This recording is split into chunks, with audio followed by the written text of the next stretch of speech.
먼 미국 땅에서 자식들을 잘 키워내고 열심히 사신 여러분들 정말 장하십니다. 안녕하세요. 전원주입니다. 전쟁도 가난도 겪은 우리 세대는 참 눈물겨운 세월을 살았죠. 아메리칸 드림을 이루기까지 여러분들의 세월이야 어떠셨겠습니까? 건강 관련 프로그램에 출연하면서 요즘 제가 깨달은 건요, 양 한 방을 잘 결합하는 게 최고의 건강 관리라는 겁니다. 클레버 케어, 메디케어 어드밴티지 플랜 아세요? 양방과 한방의 좋은 혜택들을 쏙쏙 뽑아서 제공해주는 똘똘한 플랜이더군요. 우리 한인의 건강 문화도 이해하고 실력 있는 한국 의사와 전문의를 척척 연결해 준다니 얼마나 똘똘합니까? 이제 우리도 똘똘한 클레버 케어 플랜으로 150까지만 사십시다.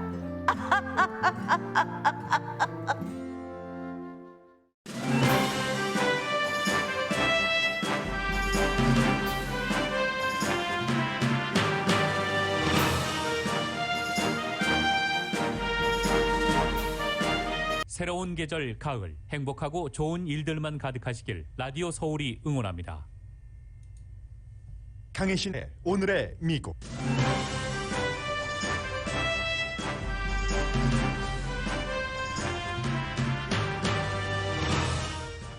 바이든이 트럼프 같다는 뉴욕타임즈의 기사와 칼럼이 이어집니다. 여러 이슈가 있지만 미국 사람들은 현재 가장 큰 관심을 갖는 분야가 IT 난민 신청 희망자에 대한 정부의 대응입니다. IT 대사는 비인도적인 미국의 대응에 항의하면서 사임했습니다. 서류 미비자의 권리를 보호하는 생츄어리시 정책을 금지한 플로리다 주법이 인종차별주의적이고 혐오 그룹을 지지하는 것이라고 연방 판사가 판결했습니다. 플로리다주에서는 텍사스주의 낙태금지법과 비슷한 법안도 상정됐습니다. 자문단의 권고대로 식품의약국은 부스터샷 접종을 65세 이상과 다른 두 그룹에게 허용했습니다. 바이러스를 이기는 관건은 여전히 테스트와 백신 접종입니다. 백신 접종 면제 대상자가 베트남전 병역 면제자에 비유되면서 백신 접종 면제 심사위원회 필요성 제안도 나옵니다. 백신 대신 과일을 이렇게 외치는 의대 교수가 플로리다주 공중위생국장으로 지명됐습니다.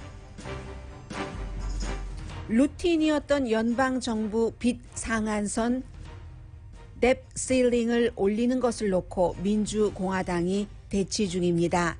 최악의 경우엔 연방정부가 문을 닫겠지만 그렇게 갈 것으로 보이진 않습니다. 이번 대치에서 공화당의 목표는 민주당이 재정적으로 무책임한 당으로 보이게 하는 겁니다.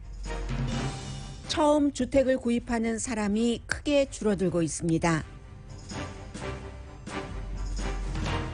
여러분 안녕하십니까? 오늘의 미국 강혜신입니다. 헤드라인 뉴스를 들으시고 나서 내가 저 뉴스를 먼저 듣고 싶은데 하고 생각하셨던 분들이 계실 것 같고, 또 헤드라인 자체에서 좀 자극적이네 하고 생각되는 부분이 있었던 것도 사실입니다. 그러나 저는 모든 것을 뒤로 하고 가장 생활적인 뉴스를 맨 앞에 여러분들과 함께 나누고 싶습니다.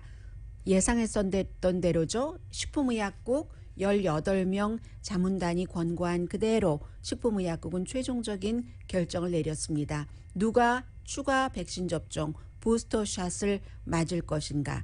65세 이상은 아무런 상관이 없고요.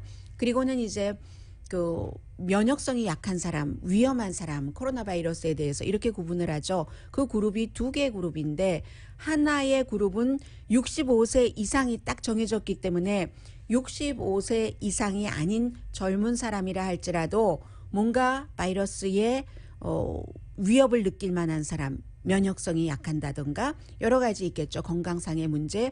그리고 또 다른 그룹은 직종, 일하는 곳 자체가 가장 먼저 헬스케어 워커들을 떠올리실 수 있죠. 그런 분들이 코로나 바이러스에 감염될 가능성이 높기 때문에 그런 부분. 그래서 이제 세 그룹입니다. 65세 이상, 65세 이상이 아니지만 위험한 그룹, 건강하고 65세 이상도 아니지만 직종에 따라서 이렇게 세 그룹으로 나뉘어지게 되는데 그래서 이제 질병통제국이 오늘부터 시작을 합니다. 그럼 어떤 그룹이 세 번째 그룹은 아주 간단하죠.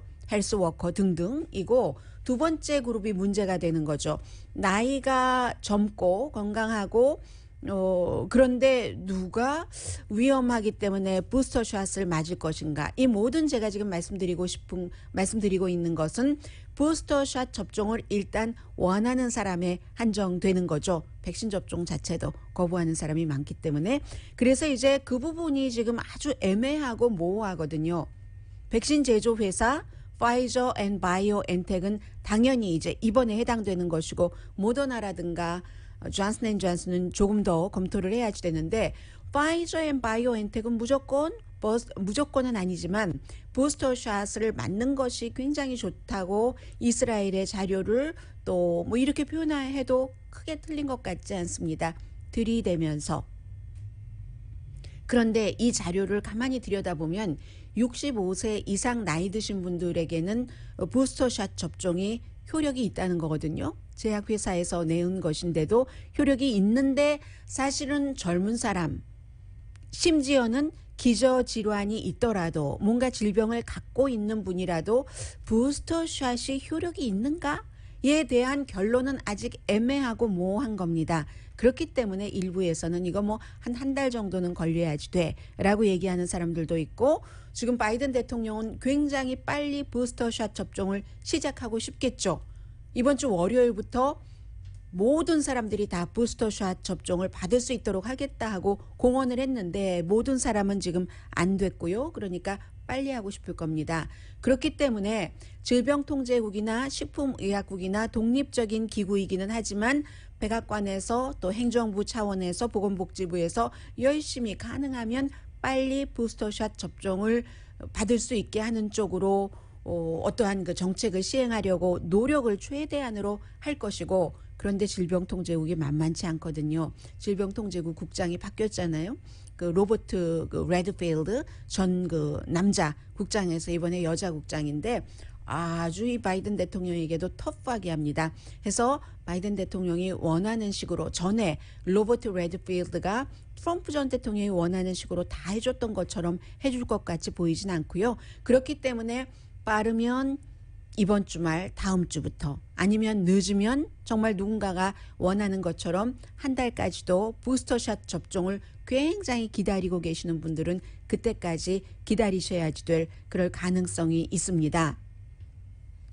그런데 지금 부스터샷도 부스터샷이지만 테스트를 많이 해서 바이러스에 감염된 사람을 잡아내는 것 그리고 본인이 아프지 않기 때문에 모르는 채로 다른 사람들에게 많이 전염시킬 수가 있기 때문에요. 특히 백신 접종자 가운데서는. 그래서 그 테스트보다 어쩌면 더 중요한 것은 백신 접종이 될 겁니다. 결국은 테스트 or 백신 접종.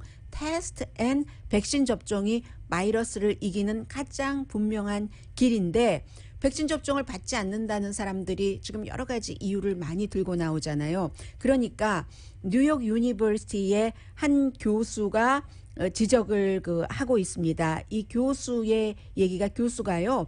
자신이 그 글을 썼어요.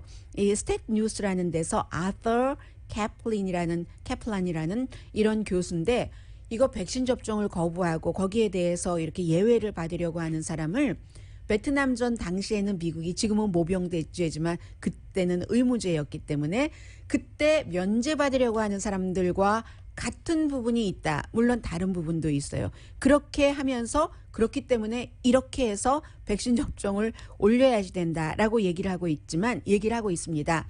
물론 백신 접종 의무화는 전체적으로 연방 정부에서 할 수 있는 부분이 있고 뭐 연방 공무원, 연방 정부와의 계약자 등등 그렇지만 더 중요한 것은 로컬이죠. 플로리다주의 어느 지역에 사느냐, 캘리포니아주의 로스앤젤레스에 사느냐에 따라서 백신 접종 의무화에 대한 규정은 완전히 다릅니다. 그게 과거 베트남전 당시의 병역 면제와는 다른 거죠. 병역 면제는 국가적인 연방 차원이었으니까. 그런데 그때나 지금이나 비슷한 게 있어요. 백신 접종도 종교적인 이유, 건강의 이유로 나는 맞기 싫어 하는 사람이 있잖아요. 본인은 본인의 자유지만 그렇기 때문에 다른 사람들에게 감염시킬 수 있기 때문에 백신 접종률을 높여야지 되는데 종교적인 이유로 베트남전 당시에요. 그 당시에 퀘이커를 믿는 인구가 그다지 많지 않잖아요. 한국의 그 함석헌 할아버지 퀘이커요. 그 퀘이커를 믿는다는 사람이 급격하게 늘어났답니다. 퀘이커가 평화주의자들이잖아요. 싸우기 싫어하는데 뭐 전쟁에 참전하는 것을 원하겠어요? 그래서 또 퀘이커뿐만이 아니라 그런 비슷한 식으로 또 나온 집단들이 있기 때문에 그런 것에 비유를 하고 이번에도 종교적인 이유로 안 된다 하고 하는 사람들이 있잖아요. 건강에 대해서는 뭐 트럼프 전 대통령의 경우 발에 뼈가 자라난다 하는 희귀한 병을 예로 들어서 그것도 이제 아버지가 건물주인 곳에서 정말 허름하게 보이지도 않는 무슨 그 의원 간판 걸어놓고 있는 의사한테 진단서를 받았다고 하는데 나중에 트럼프 전 대통령은 그 발이 오른발이었는가 왼발이었는가조차도 몰랐던 그런 형태로 굉장히 베트남전 병역 의무를 피하기 위해서 여러 가지 수단을 쓰다가 아프다는 것 의사의 진단서를 받는 것 이렇게 했던 사람이 많다는 거죠. 그래서 이 교수가 얘기하기는 그때나 지금이나 종교적인 것은 종교적인 것이고 병원 아프다 뭐 이런 것은 의사에게 진단서를 받는데 이런 경우에 부자와 성공한 사람들이 돈과 여러 가지 커넥션과 등등으로 본인들이 원하는 백신 접종을 안 받아도 되는 길에 성공을 한다는 겁니다. 그렇기 때문에 이러한 것들을 백신 접종을 그 로컬에서 정부에서 이렇게 집행을 할 때 면제 대상을 심사할 수 있는 심사위원회를 만들어야지 된다.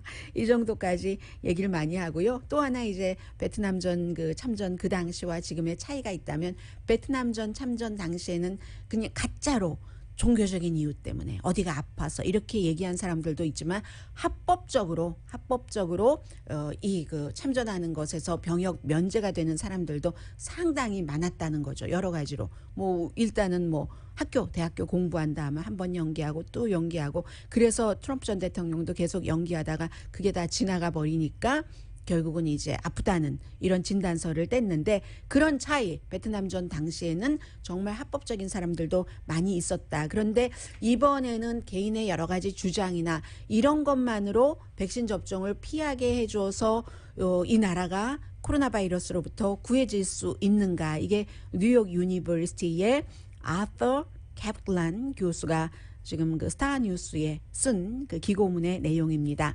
그리고 또 이런 것도 있어요. 그래서 여러분들께서 굉장히 다니시는데 조심을 하셔야지 되는데 플로리다주의 새로운 공중위생국장에 그 얼마 전까지 UCLA에서 연구를 했었고요. 하버드 대학교에서 교육받은 사람입니다. 닥터 조셉 라다포가 지명이 됐는데 뭐 이렇게 임명이 되는 거죠, 결국은. 그런데 이 사람이 마스크 쓰는 것과 백신 접종 의무화에 강하게 반대하면서 지난 4월 달에 뭐 월스트리트저널에 기고문도 쓰고 그렇게 한 사람이거든요. 주지사가 딱 픽하는 거예요.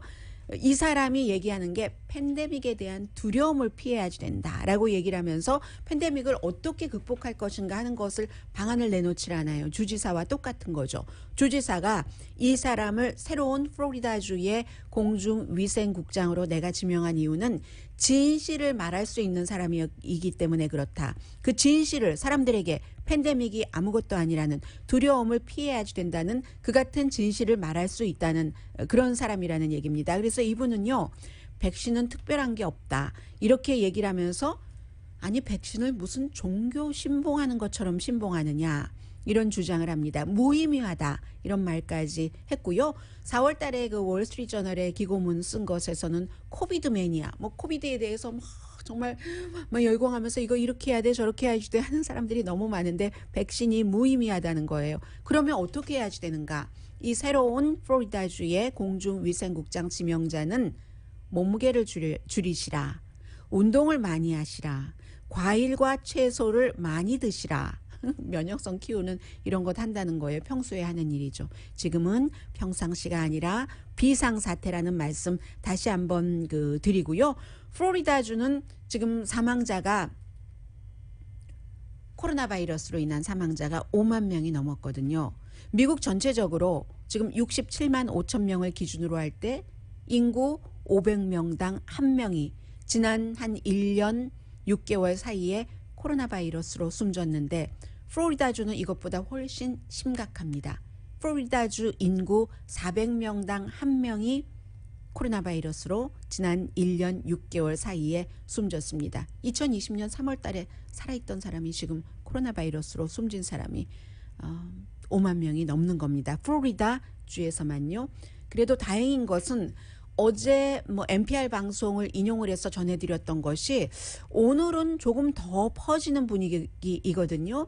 정말로 hopefully 이렇게 믿고 싶고 기대하고 희망하는 사람들이 많죠. 12월 달조차도 겨울조차도 큰 다시 한번 그 코로나 바이러스의 폭풍 없이 잦아들 수 있을 것 같다. 물론 코로나 바이러스는 한동안 함께 가는 것이 분명합니다. 새로운 질병으로 이름 붙이는 사람들도 있어요. 의학계에서는 이 부분은 오늘 아침에 그 잡지 애틀란틱이 자세히 설명을 했는데 그냥 새로운 질병으로 정착을 한다.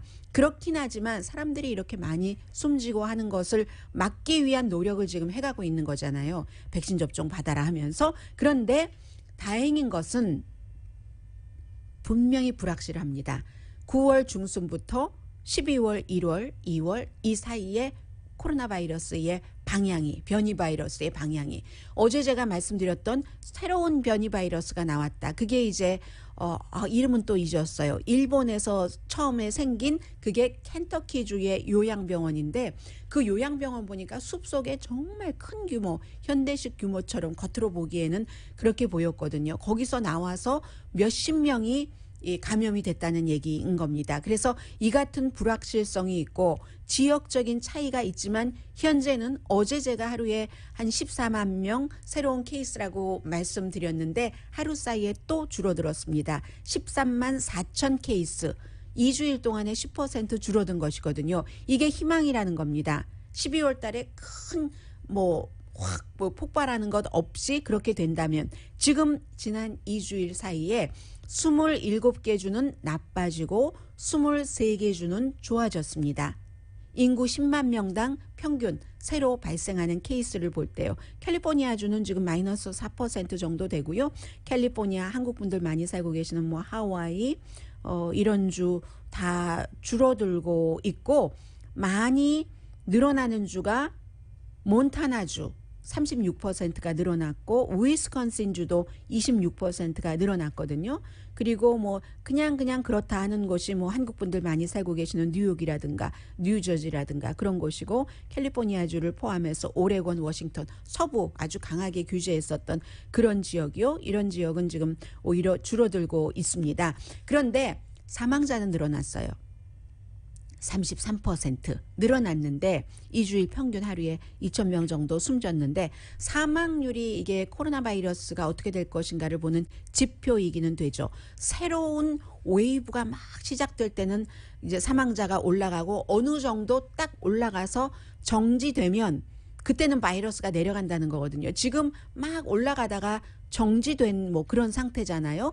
그래서 큰 걱정 없이 넘어가지 않을까 겨울 이런 생각들을 하고 있고 그리고 또 하나 이제 밝은 면은 어린이들 백신 접종이 몇 주일 안에 될 것으로 예상이 되고 있기 때문에 5살에서부터 11살 사이에 어린이들 백신 접종 그럼 학교 가서 막 옮아오고 또 부모님 할머니 할아버지한테 옮기고 이런 비율이 줄어든다 하는 희망까지 있기 때문에 그다지 절망적이지는 않은 것 그리고 부스터샷에 대해서는 이제 최종적인 날짜 맞을 수 있는 날짜를 보면서 여러분들께서 지난번에 제가 말씀드린 것처럼 만약에 12월 달을 지금 최악의 상황으로 본다면 나이 드신 분들도 몇 주일 안에는 부스터샷의 효력이 나타나기 때문에 지금 미리 맞는 것보다 아니면 11월 달에 맞는 것이 좋을지 아니면 또 어디 여행을 가시는 분이 계시다면 지금 맞아 두시는 게 좋을지 개인적인 차이에 따라서 결정을 하시는 게 합리적인 것 같습니다.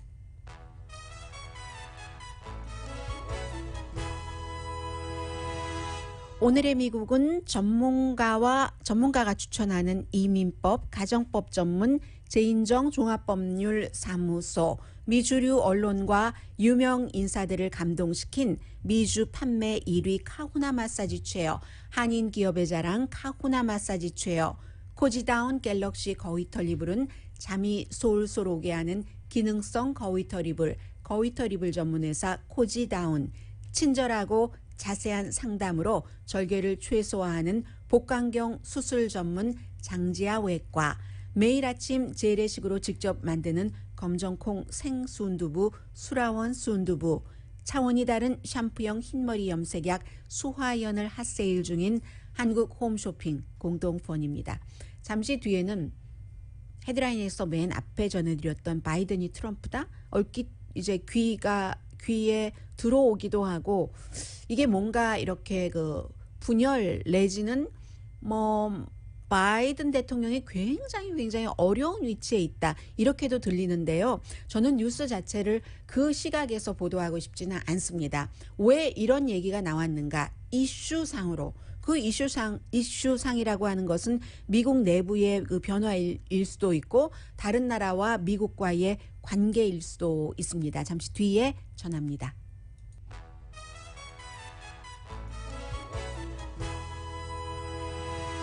라디오 서울 방송 오늘의 미국 듣고 계십니다. 네, 프랑스의 이마뉴엘 마크롱 대통령이 그렇게 호주, 영국 또 미국의 그 안보 동맹 오커스에 대해서 화를 내하면서 호주와 미국 대사를 소환을 했었는데, 다음 주에 영국에 소환됐던 미국 대사는 원래의 자리에 복귀를 한답니다. 이게 이제 바이든 대통령과 어제 그 전화 통화를 하고 나서 이런 일들이 있었던 것이고, 어쩌면 그 바이든 대통령도 각오를 했다가 이 정도면 이렇게 그 풀어지겠지, 이건 급박한 문제가 아니야라고 생각을 했으니까 6개월 동안 프랑스 몰래 숨기고 이제 호주에 그 핵 추진 잠수함을 건설할 수 있도록 하는, 그렇게 하여서 중국을 견제할 수 있는 것을 아마 그 시행을 추진을 했었을 겁니다. 그런데 바이든이 트럼프인가? 바이든 투 트럼프 컴페어, 뉴욕타임스가 바이든하고 트럼프를 컴페어 하는데, 오늘 한 기사는 4명의 기자가 썼습니다. 한 사람은 이제 멕시코에서, 그리고 나머지는 미국에서 뉴욕타임스의 4명의 기사가 쓴 기사인데, 기본적으로 그 여러 가지 이슈가 있지만 왜 바이든을 트럼프에 비교를 하느냐, 국경 정책을 인도주의적인 차원에서 한다고 하고는 이게 뭐냐 하는 얘기입니다. 아프가니스탄 이슈도 있고요. 그런데 국경 정책을 먼저 말씀을 드리자면, 요 며칠 계속 이어지고 있는 국경 수비대가 뭐 말을 타고 그 IT 난민들을 막 채찍질도 해가면서 쫓았다 하는 것이, 어제 결국은 백악관조차도 그 있어서는 안 되는 일이야. 해리스 부통령 그랬죠. 국토안보부 장관도 그렇죠. 조사한다고 했죠. 그런데 이러한 일들이 일어나는 것은 개인의 일탈인가, 아니면 총체적인 정부의 어떤 공격적인 그 난민 정책이라든가 이민 정책이라든가 이런 것을 해나가는 데 있어서 나온 작은 그 어떤 그 피스인가, 이것을 볼 때 대부분의 사람들은 어떠한 사람들이 말 타고 막 몰고 하는 것이 그냥 나오지 않았다고 보는 겁니다. 바이든 대통령이 물론 뭐 난민을 6만 5천 명에서 12만 5천 명 이상으로 2배 이상 늘린다고 하고, 하지만 그러면서도 공격적으로 미국에 들어오지 못하게, 다 난민에 대해서는 사정이 있어요. 맞기 때문에 그 같은 일들이 일어났다고 믿는 것이죠.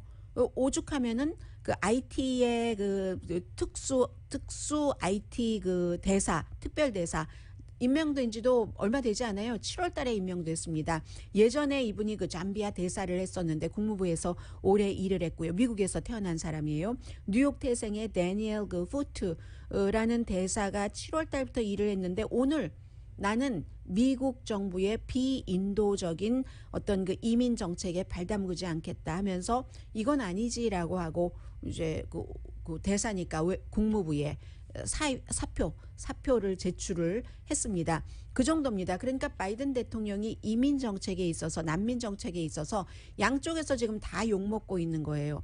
IT에 비행기를 태워서 보내면 어떤 곳에서 아니 비행기 값은 어딘데 비행기를 태워서 그 사람들을 보내 하고 또 다른 민주당 쪽에서는 그 사람들이 어떤 기회도 주지 않고 절차도 주지 않고 그렇게 쫓아버릴 수가 있는 것이야? 이 같은 현상을 두고 양쪽에서 이렇게 공격을 받고 있는 겁니다. 그리고 대체적으로 지금 그 텍사스에 14,000명에서 15,000명 정도 있었고 그 가운데 몇천 명은 IT로 돌려보냈다고 하는데 이 사람들이 2010년 IT의 지진이 일어났을 때 그때부터 뭐 칠레라든가 브라질이라든가 다른 미국으로 오기 전에 국가에서 몇 년 동안이나 자신들의 그 조국에서 살지 못해서 떠돌이 생활을 했었던 사람이거든요. 그런데 이런 사람들이 밀매업자의 어떤 그 속삭임에 속아 그리고 요즘은 뭐 틱톡이라든가 여러 소셜 미디어에서 미국에 지금 가면 된대 하니까 그냥 무작정 올라온 거예요. 아이들을 들쳐업고 이렇게 하고 온 사람도 있고 그 멕시코 쪽에서 머물고 있다가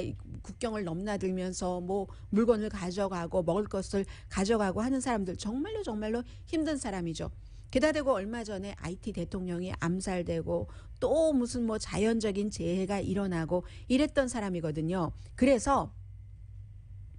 그런데 그런 사람들을 처우하는 것이 그 추방시키고 하는 것이 어떻게 보면 가장 그 미국식 표현으로 하면 어그레시브한 거죠. 공격적인 접근인데 그 공격적인 접근이 뉴욕타임즈의 시각으로 보면은 4년 내내 트럼프 전 대통령이 했었던 것이라는 거죠. 그것을 왜 바이든 대통령이 답습해? 민주당인데 캠페인할 때 인도적인 차원으로 이민 정책에 접근을 한다고 했잖아. 그런데 이게 뭐야? 하는 얘기입니다. 가장 대표적으로 뉴욕타임스가 인용구를 쓴 게 라티노 인권단체 미헨티라는 곳의 책임자인 마리사 프랑코 씨입니다. 이분이 바이든 캠프에서 이제 이분 그 뭐 컨설트도 했어요. 컨설팅도 하고 또 바이든 이전에 버니 샌더스 캠프에서도 일을 했었던 사람이거든요. 지금은 의문이라는 겁니다. 내가 그때 캠페인 본부에서 일할 때 이렇지 않았는데 트럼프와 뭐가 달라?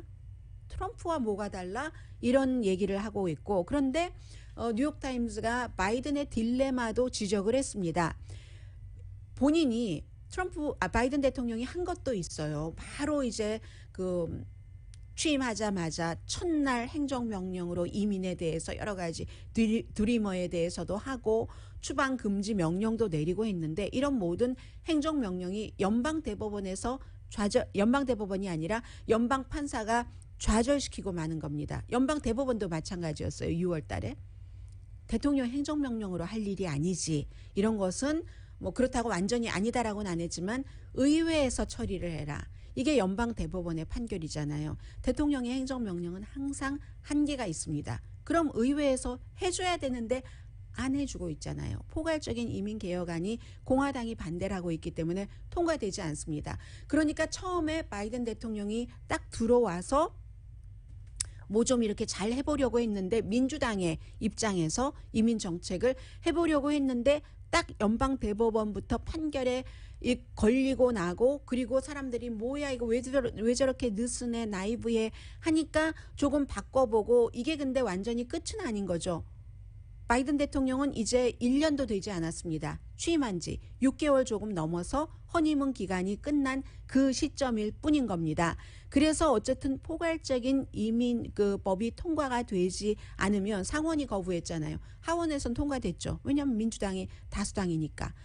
게다 대고 코로나 바이러스 때문에 아무리 또 일부 법원에서는 이민자들이 공공건강에 코로나 바이러스 시대에 또 난민 신청자들이 위협이 안 돼라고는 하지만 또 다른 곳에서는 위협이 된다고 하고 하니까 바이든 대통령은 갈 곳이 없는 딜레마 지대에 서 있다고도 뉴욕타임스가 설명도 해줍니다.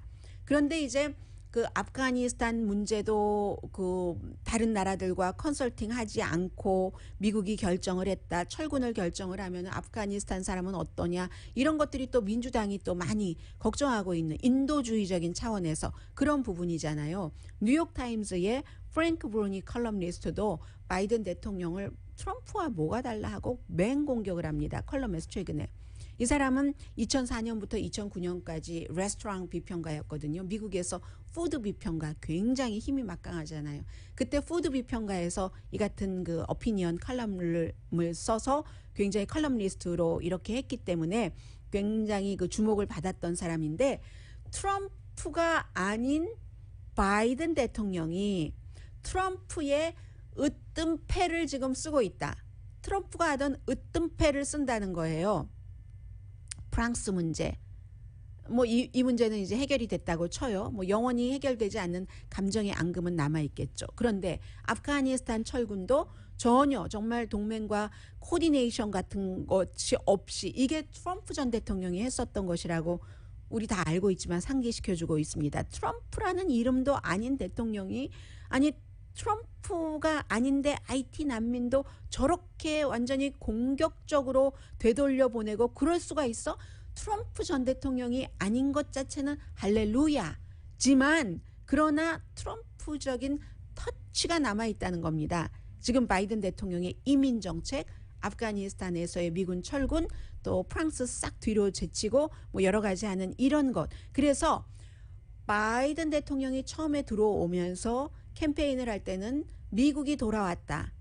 America is back. 이라고 했는데 America is back이라는 것은 Trump is gone. 트럼프는 사라졌다라는 것이 돼야지 되는데 아직도 미국 속에 트럼프가 있다. 이게 둘 다 기사도 칼럼도 뉴욕타임즈 가장 진보적이고 이 바이든 대통령을 강력하게 지지했었던 이 매체에서 쓴 겁니다. 그렇다고 완전한 비난한다는 것이 아니라 그 당시와 지금과 상황을 그냥 체크 앤 밸런스 맞춰서 쓴다는 쪽으로 가고 있는 것 같고요.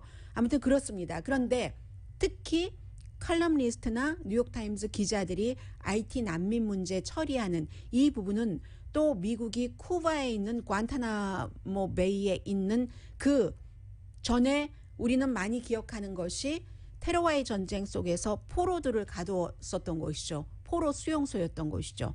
부시 시절에는 그곳에서 막 그 이슬람을 신봉하는 사람들을 뭐 코란을 굉장히 경멸했다던가 뭐 여러 가지 그 사람들의 종교적인 또 사회적인 문화에 존중을 보여주지 않았다던가 해서 악명 높은 관타나모 베이 그곳이 원래는 테러리스트들을 구류하기 전에는 원래 이민 구류소였거든요.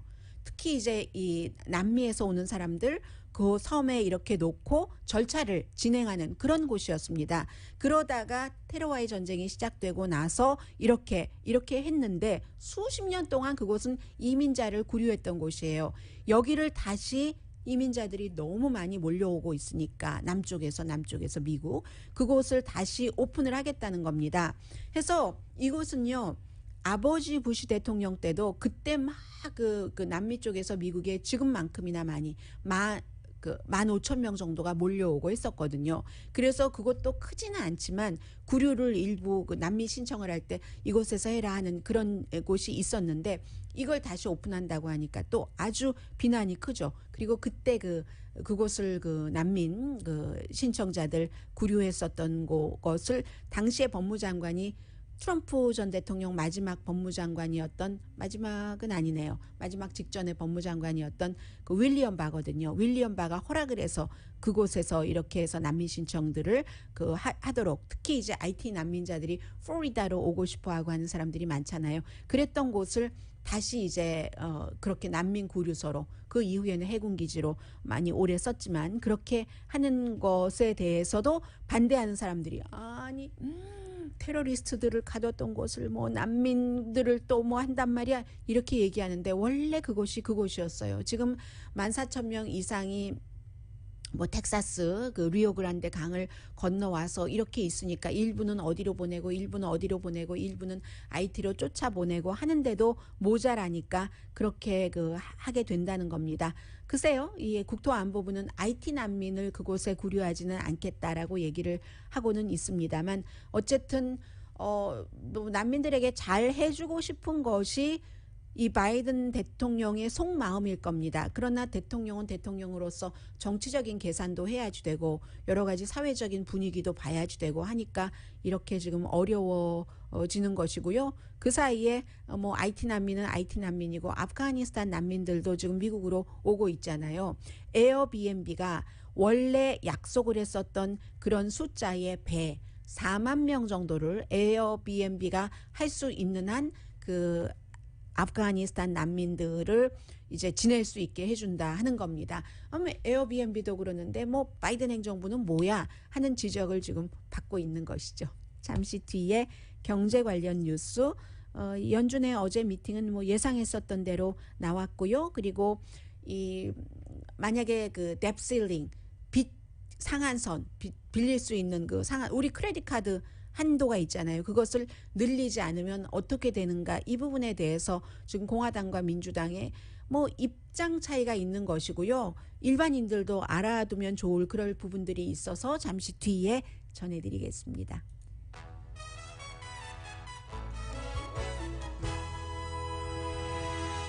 라디오 서울 방송 오늘의 미국 듣고 계십니다. 어제 이제 연준이 회의를 하고 나서 이제 매달 그 채권을 사들이는 것을 좀 11월부터 줄이거나 멈출 수 있다는 것을 발표를 했기 때문에 그렇게 되는 경우는 예상했었던 것보다 이자율이 조금 빨리 오를 것을 상상을 해볼 수 있고요. 그러면은 이제 지난달에 그 퍼스트 홈 바이어가 29%가 한 달 전에 비해서 줄어들어서 2년 사이에 최저라고 하거든요. 전국 부동산 협회의 발표입니다.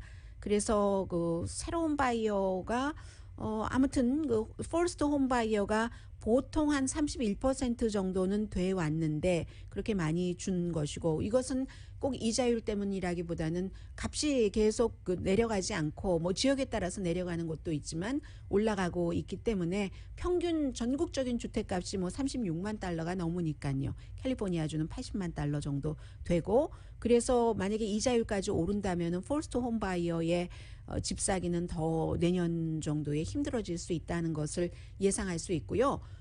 오늘 미국 뉴스의 탑 뉴스는 단연코 일반인들이 얼만큼 관심이 있을지 모르겠으나 과연 연방정부의 debt ceiling, 그 빚져 있는 것을 빚의 상한선을 올리느냐 올리지 않느냐 하원에서 통과시켰어요. 상원에서 안 해줄 것은 분명한데 그렇다고 하더라도 연방정부의 문을 닫게 하는 일은 별로 없을 것 같아요. 문을 닫게 하면은 무조건 공화당이 비난을 받기 때문에 문 닫으면 너무 또 피해가 많아지니까, 대신에 공화당은 이제 민주당이 너무 돈을 헛헛하게 쓴다 하는 쪽으로 몰고 가는 것이 목표인 것처럼 보이는데, 뎁 실링이라는 것이요 20세기에 늘 매년 이제 빌려 쓸 수 있는 돈을 늘리는 게 기술적인 문제였지 한 번도 문제가 안 됐어요. 그런데 제일 처음에는 90년대에 뉴트 깅그리치 전 하원 의장이요, 이 트럼프 전 대통령 시대에 와이프가 바티칸 대사로 간 뉴트 깅그리치가 가족의 가치 막 얘기하고 이럴 때 그 당시에 이걸 딱 제동을 걸어서 실패를 했죠.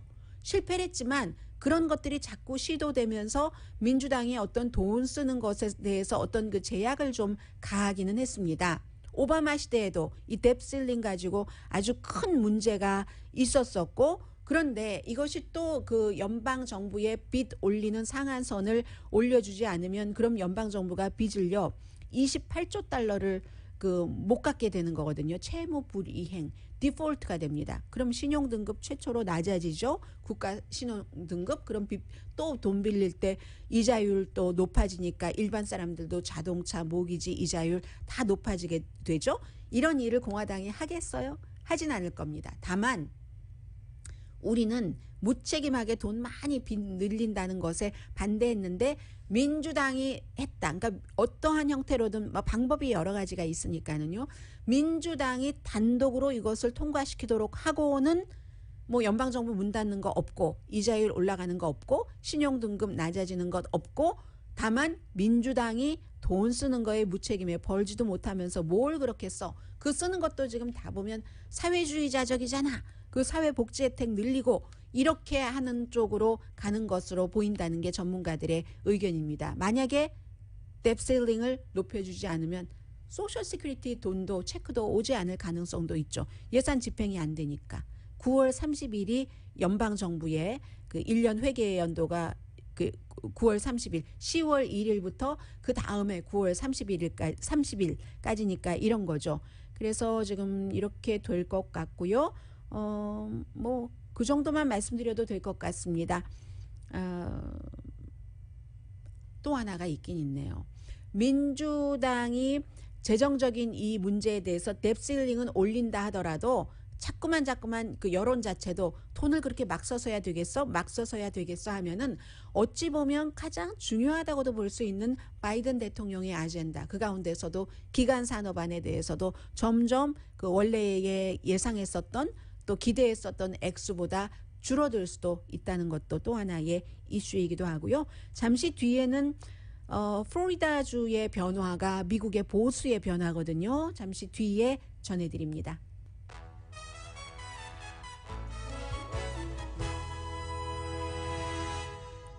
라디오 서울 방송 오늘의 미국 듣고 계십니다. 어제 이제 플로리다주의 그 생추어리 시 정책을 금지한 이 주법에 대한 판결이 나왔는데 이 생추어리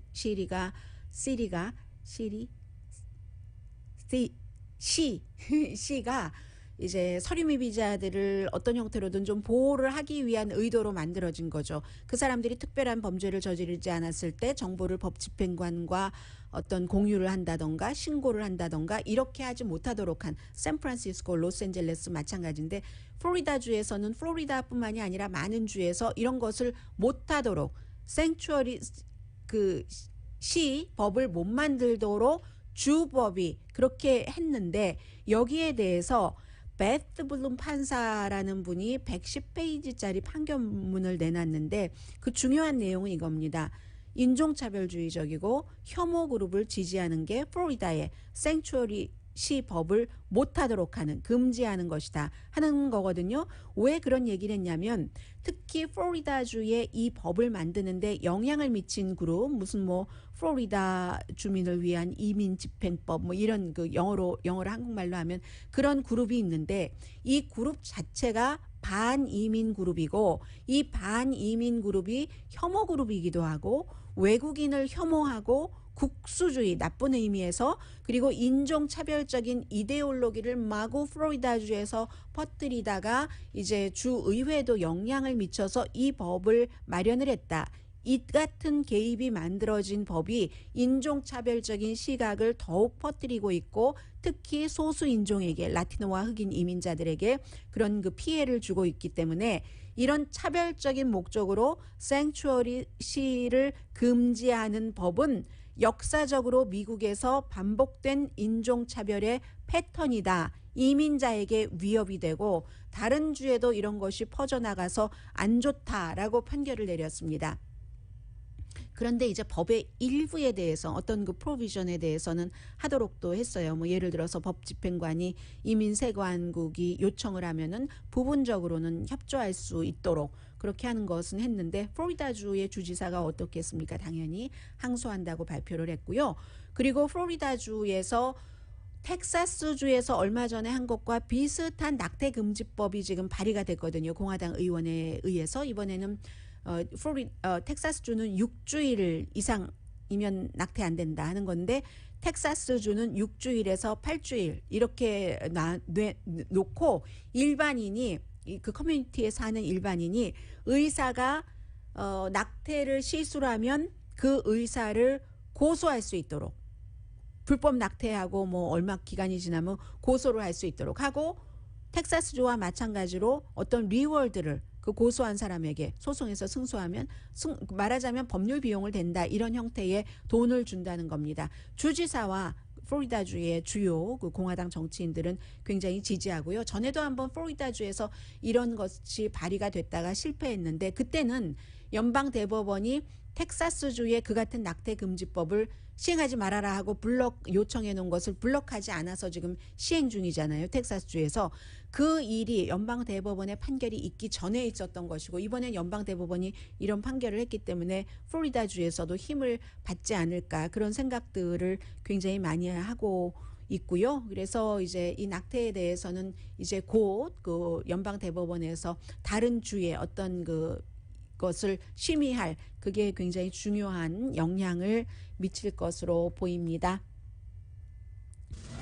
네, 오늘의 미국은 전문가가 추천하는 이민법, 가정법 전문 재인정 종합법률사무소, 미주류 언론과 유명 인사들을 감동시킨 미주 판매 1위 카후나 마사지 체어, 한인 기업의 자랑 카후나 마사지 체어, 코지다운 갤럭시 거위털 이불은 잠이 솔솔 오게 하는 기능성 거위털 이불, 거위털 이불 전문회사 코지다운, 친절하고 자세한 상담으로 절개를 최소화하는 복강경 수술 전문 장지아 외과, 매일 아침 재래식으로 직접 만드는 검정콩 생순두부 수라원 순두부, 차원이 다른 흰머리 염색약 수하연을 핫세일 중인 한국 홈쇼핑 공동펀이었습니다. 10시에 좋은 아침 좋은 하루 방송됩니다. 하와이의 하이쿠 트레일이라고, 하이쿠 일본 그 시를 딴 게 아니라 하와이의 꽃을 딴 건데, 해군이 만들어 놓은 그 트레일을 완전히 이제 없애버린다고 하죠. 저기 고도에 있는 4,000보 정도 된다고. 사람들이 가지 마라 하는데도 너무 가서 그렇게 한다는 얘기고요. 강희신이었습니다.